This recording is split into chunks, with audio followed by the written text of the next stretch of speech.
La Marie que vous priez n'est pas celle de la Bible. Si tu es catholique et que tu pries la Vierge Marie, et je le dis avec plein de bienveillance, écoute bien jusqu'au bout.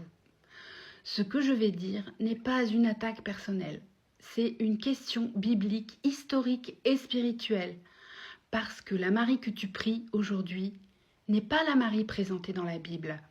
C'est une figure religieuse construite des siècles plus tard en reprenant les codes d'anciens cultes païens que Dieu condamne clairement. On va être très clair dès le départ. Oui, Marie est la mère humaine de Jésus selon la Bible. C'est une femme juive, choisie par Dieu, obéissante, humble, mais non, elle n'est jamais priée, elle n'est jamais appelée reine du ciel, elle n'est jamais médiatrice, elle n'est jamais élevée au rang divin. Et c'est là que tout commence. D'ailleurs, quand quelqu'un essaie d'exalter Marie devant Jésus, Jésus recadre immédiatement. Heureux le sein qui t'a porté, lui dit une femme, heureuses les mamelles qui t'ont allaité. Et Jésus répond instantanément, heureux plutôt ceux qui écoutent la parole de Dieu et qui la gardent. Dans Luc 11, 27 à 28. Jésus ne construit jamais un culte autour de sa mère, jamais. Et plus encore, il rappelle qu'il n'y a qu'un seul médiateur entre Dieu et les hommes, Jésus-Christ. Le problème central, c'est la prière. Dans la Bible, on ne prie jamais une créature, ni un saint, ni un ange, ni Marie. Tu adoreras le Seigneur ton Dieu et tu le serviras lui seul. Donc, la question n'est pas « est-ce que Marie a existé ?»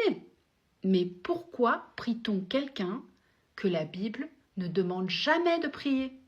Maintenant, parlons d'un détail que beaucoup ignorent.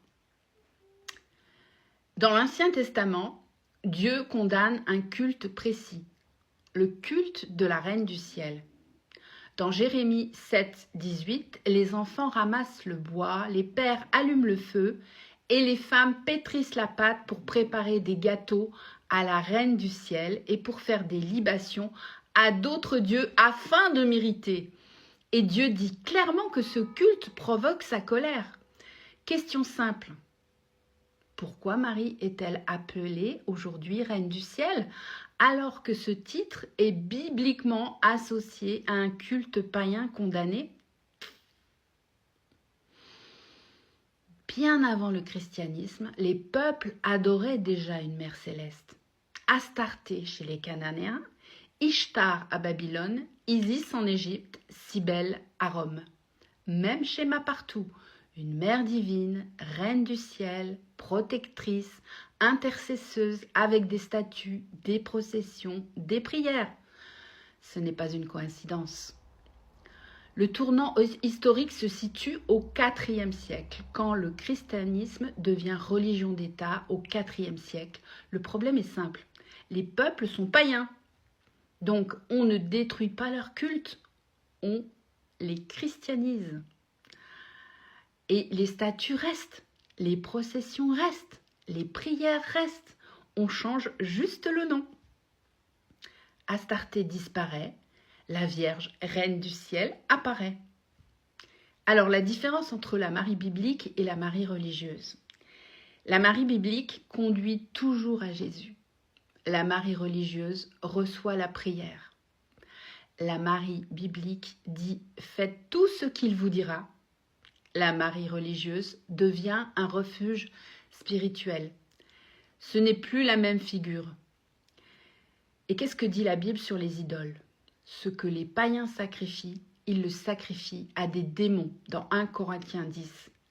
La Bible ne dit pas que les statues sont vivantes. Elle dit que derrière les cultes faux, il y a une réalité spirituelle.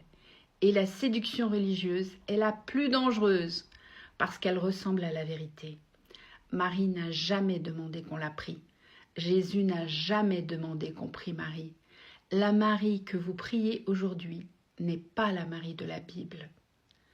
Revenez à Jésus, lui seul sauve, lui seul écoute les prières, lui seul est médiateur. La vérité ne détruit pas la foi, elle la purifie. Alors, si tu ne me crois pas, si tu penses que je suis une hérétique, demande la vérité à Dieu. Sois béni.